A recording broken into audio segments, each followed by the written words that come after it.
Hello guys, आज के lecture में आप सभी का स्वागत है। कल के लेक्चर में हमने एनसीईआरटी को कवर किया था और जितना हमने एनसीईआरटी में कवर किया था आज हम उसके क्वेश्चन और आंसर करने वाले हैं। सो हम स्टार्ट करते हैं। सोवियत प्रणाली कैसी थी और इसके एमसीक्यूज। पहला क्वेश्चन हमारा बनता है कि समाजवादी सोवियत गणराज्य कौन सी क्रांति के बाद अस्तित्व में आया था। तो ये हमारी एनसीईआरटी की पहली लाइन से क्वेश्चन बन गया। समाजवादी सोवियत गणराज्य कौन सी क्रांति के बाद आया था, वो थी समाजवादी क्रांति, यानी कि क्वेश्चन के अंदर ही इसका आंसर छिपा है। सेकंड क्वेश्चन है सोवियत गणराज्य किसके विरोधी था। सोवियत गणराज्य कौन सा देश था, ये था हमारा पूर्वी था। इसकी पार्टी कौन सी थी, कम्युनिस्ट पार्टी, यानी कि धुरी पार्टी थी।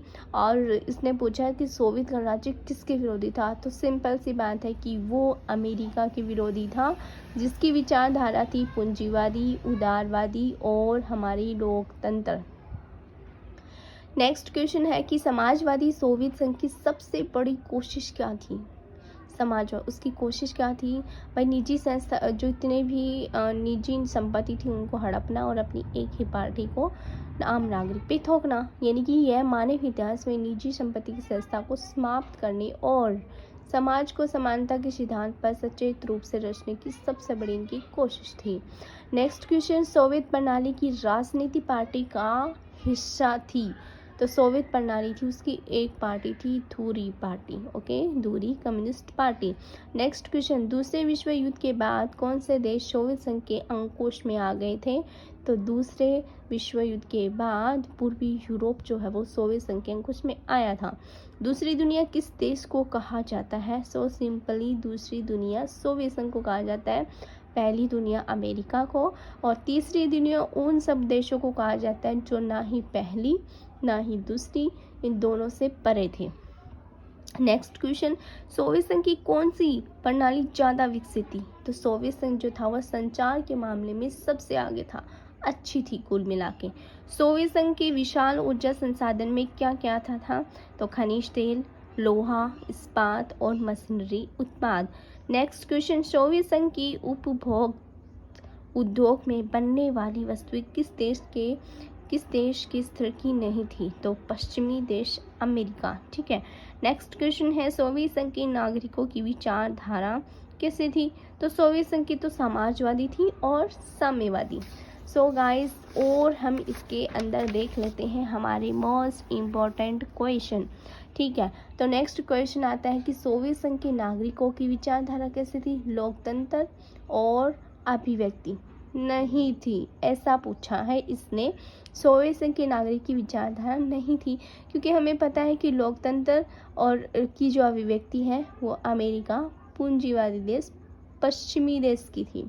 नेक्स्ट क्वेश्चन, सोवियत संघ के नागरिक अपनी असहमति किस तरीके से व्यक्त करते थे, कार्टून के जरिए, क्योंकि उन लोगों को बोलने का अधिकार नहीं था। नेक्स्ट क्वेश्चन, सोवियत संघ कितने गणराज्यों से मिलकर बना है। तो सोवियत संघ 15 गणराज्यों से मिलकर बना है प्लस रूस, ओके।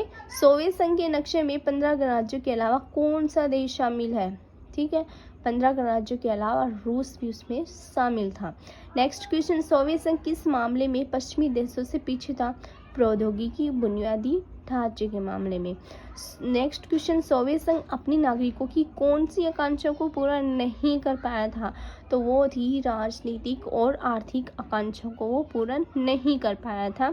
नेक्स्ट क्वेश्चन है 1989 में सोवियत संघ ने किस देश पर हस्ताक्षर किए थे।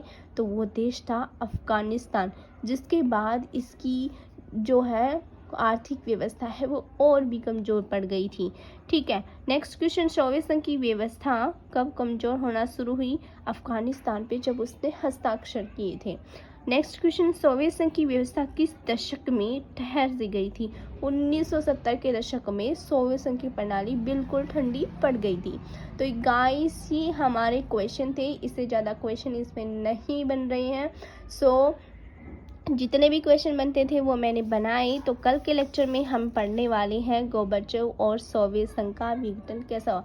गोर्बाचेव जो थे ये क्या थे, सोवियत संघ के उस समय क्या थे, मुखिया मानो राष्ट्रपति, ठीक है। और इन्होंने थोड़ा सा हेल्प किया था, लेकिन उसके बावजूद भी क्या हुआ, सोवियत संघ का विघटन हो गया था। तो कल के लेक्चर में हम उसके बारे में भी रीड करने वाले हैं।